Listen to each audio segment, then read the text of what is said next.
referente al tema a las hemorragias intestinales de tracto digestivo inferior.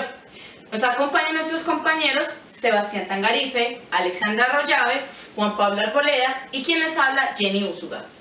Referente a este tema trataremos etiología, epidemiología, hallazgos histopatológicos, clínica, complicaciones y tratamiento e inclusive diagnóstico diferencial.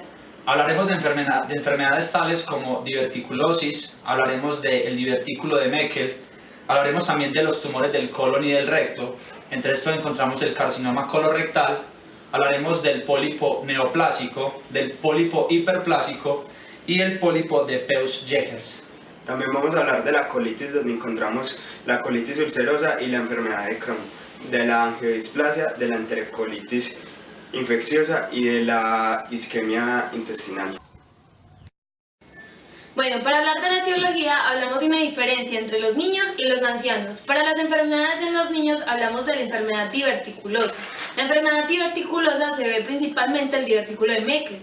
El divertículo de Meckel es un saco ciego que está a nivel del intestino delgado y que se da desde el nacimiento. También vemos que hay una involución a nivel del 85 centímetros proximal a la válvula ileocecal.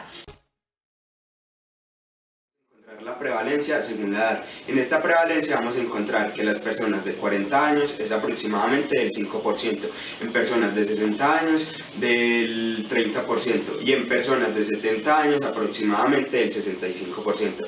Y en esta prevalencia vamos a encontrar también en el género, que es más común en el masculino que en el femenino. El divertículo de Meckel, del 1 al 3% de todos los lactantes van a presentar síntomas de este divertículo.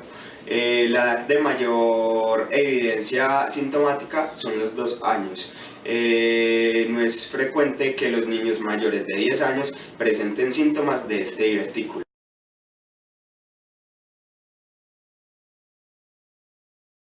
Las imágenes que se van a mostrar a continuación son sacadas de cibergrafía, que al final de la presentación podemos encontrar de dónde fueron utilizadas las imágenes. En la enfermedad diverticular podemos encontrar múltiples evaginaciones con forma de matraz de 0.5 a 1 centímetro de diámetro en el colon distal. También pueden aparecer donde la vasculatura penetra en la capa circular interna de la muscular propia, para ser más exactos, en las tenias del colon, y disecan hacia los apéndices epiploicos. En la siguiente imagen podemos observar el íleo terminal más el divertículo de Meckel, que está en la parte ileocecal del ciego, y el apéndice, junto al colon ascendente, que están resecados. Esta se va a presentar un sangrado excesivo que va a ser hemorragia del divertículo.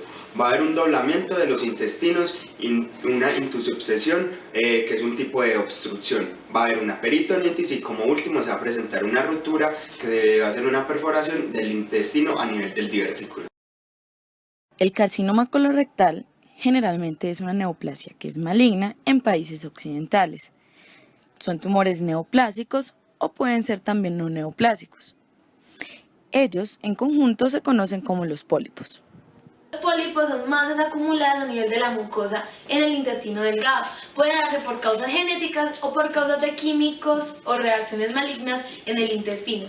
Vemos pólipos adenomatosos que tienen un potencial maligno, hiperplásicos que carecen de este potencial maligno, no neoplásicos, que significa que no hay renovación de células, pero sí hay una acumulación de células malignas. También tienen que ver el tejido linfocitario, y también la de Peutz-Jeghers, que esta es a nivel, es autosómico dominante y que se da a nivel de todo el intestino delgado. Países occidentales industrializados, los pólipos intestinales, la incidencia aumenta con la edad. En total, entre el 30 y el 50% de las personas mayores de 50 años presentan pólipos intestinales. En las personas mayores de 70 años, la incidencia es del 75% aproximadamente. Los hombres y las mujeres se ven afectados de igual manera. El carcinoma colorectal se puede observar que es muy frecuente en los países occidentales, donde ocupa el segundo lugar de incidencia. El cáncer colorectal supone aproximadamente del 10 al 15% de todos los cánceres. Los pólipos hiperplásicos son epiteliales y más pequeños de 5 centímetros. Aparecen como protrusiones húmedas, lisas, hemisféricas, similares a pezones de la mucosa sobre el pliegue mucoso. Son más frecuentes y múltiples y muy comunes en el recto sigmoideo, compuestos por glándulas bien formadas y criptas tapizadas por células epiteliales no neoplásicas, que muestran la diferenciación en células absortivas o caliciformes maduras. Los pólipos amartomartosos son generalmente pólipos juveniles con malformaciones focales del epitelio y la lámina propia de la mucosa. Son más habituales en niños menores de 5 años. En adultos pueden ser de 1 a 3 centímetros, redondeados, lisos o ligeramente lobulados con pedículos de hasta 2 centímetros de longitud. En la lámina propia comprende más parte del pólipo y son abundantes glándulas con dilatación quística. Pólipos de Zeutz-Jehers son pólipos amartomartosos que afectan el epitelio mucoso, la lámina propia y la muscular de la mucosa. Pueden ser aisladas o múltiples. En el carcinoma colorectal, primero hay un comienzo de lesión in situ, luego evolucionan de acuerdo con patrones diferentes morfológicos. Pueden crecer masas polipoides, las cuales se extienden a lo largo de la pared del ciego. La obstrucción no es habitual en el carcinoma distal. Este puede presentar lesiones anulares que son circundantes. Estos pueden constreñir el lumen intestinal, como esto impide considerablemente el paso de las heces, se puede llegar a padecer de una oclusión intestinal y la pérdida crónica de sangre a través de los pólipos intestinales sangrantes pueden derivar a su vez una anemia. En este se va a presentar un bloqueo del colon que va a provocar una oclusión intestinal. Va a haber una reaparición del cáncer en el colon, una diseminación del cáncer a otros tejidos y órganos, que esto se le va a denominar metástasis, y va a haber un desarrollo de un segundo cáncer colorectal primario. La colitis es una inflamación del colon, puede ser por infecciones o enfermedades tales como la enfermedad de Crohn, la falta del flujo sanguíneo del colon y la radiación. La colitis ulcerosa es una enfermedad que es continua, es inflamatoria, generalmente en el íleon distal, con producción de úlceras. Es limitada al colon, afecta únicamente la submucosa y la mucosa. Se extiende de manera continua, comenzando en el recto de manera retrógrada hasta afectar todo el colon, que es conocido como paniculitis, y no hay granulomas. La enfermedad inflamatoria intestinal se compara también con la enfermedad de Crohn. Hay una ileitis terminal que tiene origen desconocido, pero con un componente autoinmune y produce daño en las mucosas y a su vez produce una colitis ulcerosa, que es continua. Hay una inflamación y una producción de úlceras que va desde el recto y el colon, pero que no hay producción de granuloma. Esta es universal y a pesar del concepto erróneo que se tenía anteriormente de que era una enfermedad que afectaba principalmente al mundo occidental, en Estados Unidos, Gran Bretaña y Escandinavia la incidencia es aproximadamente de 4 a 6 por cada 1000 habitantes. Esta se da en todo el mundo, pero hay importantes diferencias en cuanto a su incidencia. Es mucho más frecuente en países como Estados Unidos, Gran Bretaña y Escandinavia que en Japón, Rusia y Sudamérica. Su incidencia está en aumento en países de alto riesgo. Se presenta en cualquier edad. En los hallazgos macroscópicos podemos observar una mucosa granular con pseudopólipos inflamatorios. Se puede observar hemorragia fácilmente, ulceraciones extensas o puede estar atrófica y aplanada. A nivel macroscópico encontramos una serosa granular e inflamada y una grasa mesentérica tipo reptante. En la pared intestinal la encontramos gruesa y elástica, con edema, inflamación, fibrosis, una hipertrofia muscular y con frecuencia una estenosis. Característica de esta enfermedad encontraremos úlceras aftosas, discontinuas en sacabocados y úlceras lineales en la mucosa. Podemos ver una endoscopia en la cual la región cecal se puede apreciar una gran úlcera ubicada frente a la válvula ileocecal deformada. Además de esto se encuentra la presencia de pseudopólipos ubicados alrededor de la región ulcerada. En la siguiente imagen encontraremos a nivel microscópico cómo se ve alterada la forma de las criptas, cómo lo ubica la flecha, y el infiltrado basal cómo lo encontramos en el recuadro. Se puede observar un granuloma incompleto, en el cual vemos el grupo de histocitos epitelioides sin células gigantes. como lo señala el círculo. Estas complicaciones que se van a ver en los pacientes es la anemia, la muerte a causa de una pérdida excesiva de sangre, efectos secundarios del tratamiento y pérdida severa de sangre del tracto gastrointestinal. La mayor complicación acá va a ser el cáncer. Los tumores son extremadamente insidiosos e inoperables, 2 veces más que en los pacientes que aparecen sin colitis. En esta imagen se observa la colitis ulcerativa. La flecha punteada señala una cripta ramificada. La flecha pequeña señala la apariencia pseudovellosa. En pacientes ya mayores vemos la hemorroides y las fisuras. Las hemorroides son un ensanchamiento de las venas que pueden producirse fisuras y que pueden haber una hemorragia bastante grande. El 50% de las personas mayores de 40 años padecen de algún grado de la enfermedad hemorroidal. No varía la incidencia según el sexo. Es muy similar en el hombre y la mujer. Mayor frecuencia en sociedades occidentales por bajo consumo de las fibras.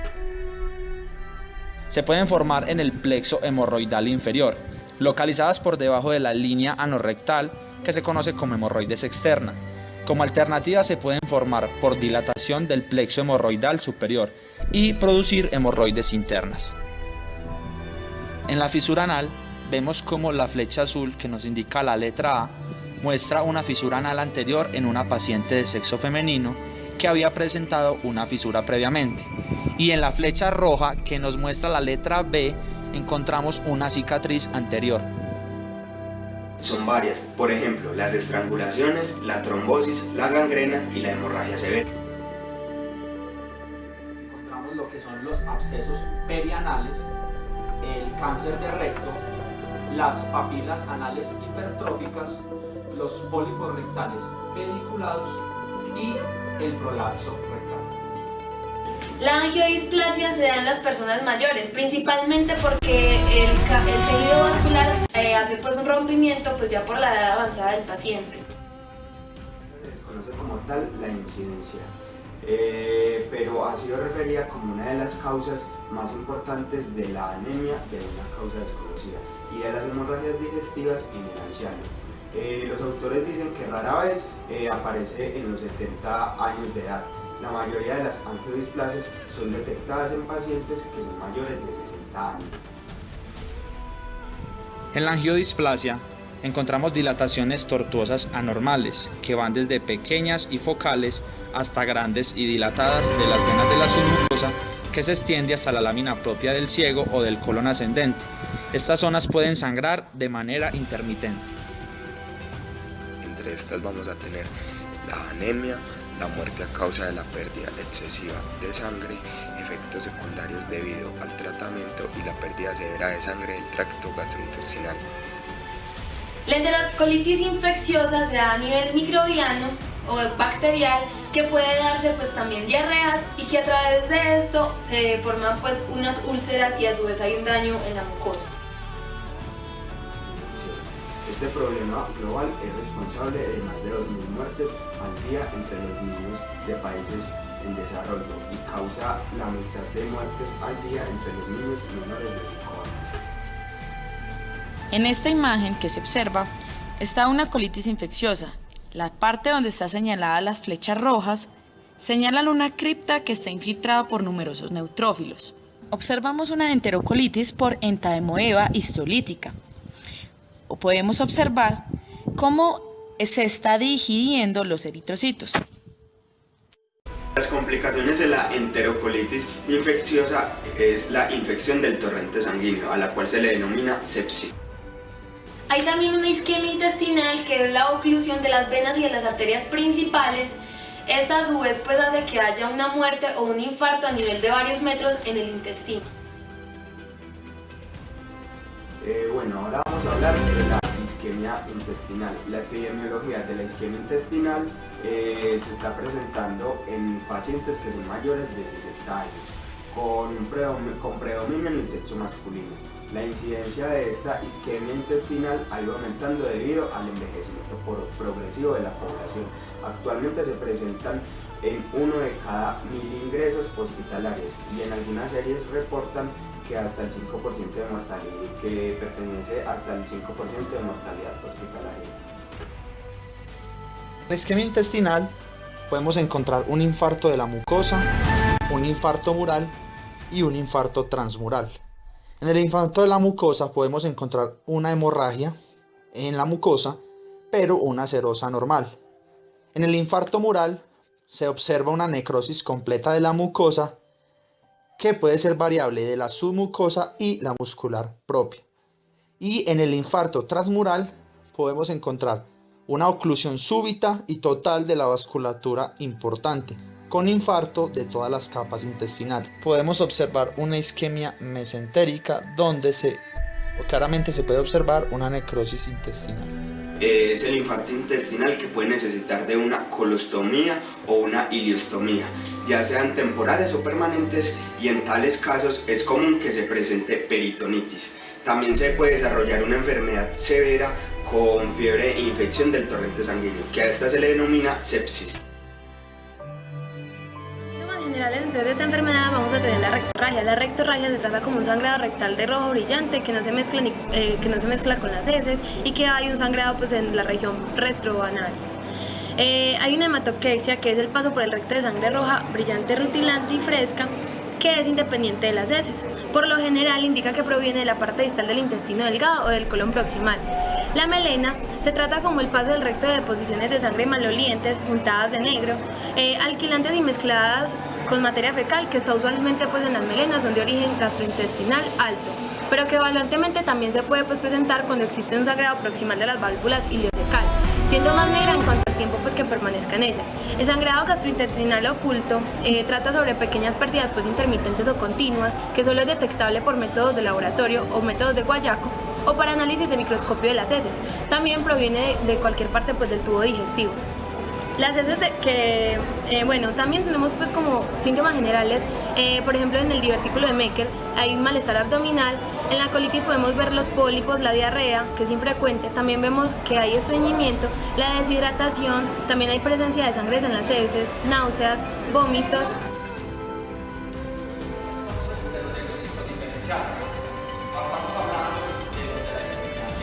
Aquí encontramos, podemos observar un carcinoma, una colitis ulcerosa, de igual modo una colitis isquémica, también podríamos hablar de una pielonefritis, de una apendicitis, de una enfermedad de Crohn, también podemos hablar de un síndrome de colon irritable y de una enfermedad pélvica inflamatoria. Hablemos entonces de los diagnósticos diferenciales del divertículo de Meckel. Para hablar de esto hay que hacer énfasis en tres puntos claves.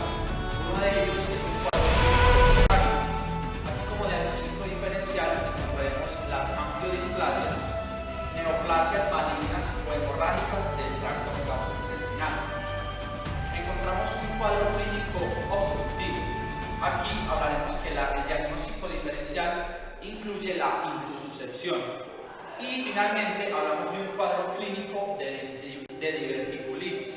Aquí el diagnóstico diferencial incluye lo que es la apendicitis, la gastroenteritis, la adenitis mesentérica y patologías ginecológicas tales como la torsión ovárica y la enfermedad pélvica inflamatoria anteriormente mencionada. Hablemos entonces de los diagnósticos diferenciales de una angiodisplasia.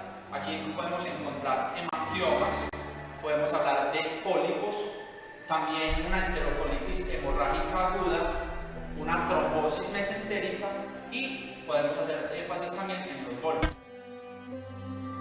Los pacientes que presentan hemorragias de las vías digestivas inferiores, nosotros como médicos debemos de valorar primero en el paciente que su estado hemodinámico, cómo nos llega el paciente, cómo está su tensión arterial. Aparte de ello, miramos si se ha perdido mucha cantidad de líquidos, y dependiendo también de ello vamos a pasarle al paciente por vía intravenosa idealmente soluciones isotónicas, y también se le pueden hacer transfusiones sanguíneas al paciente. También le debemos realizar al paciente un estudio etiológico para mirar cuál es la causa de esta hemorragia, y dependiendo de la causa que le está ocasionando la hemorragia al paciente, ya se van a tomar diferentes medidas, como por ejemplo, se le puede hacer cirugías al paciente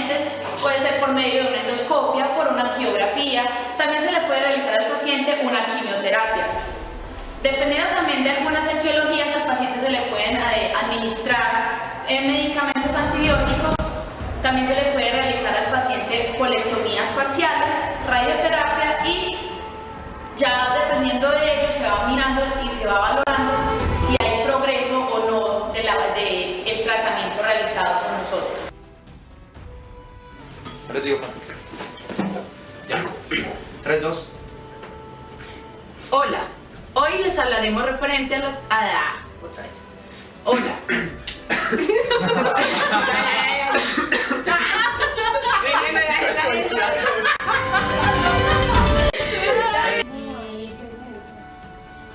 Las hemorroides, paren. En la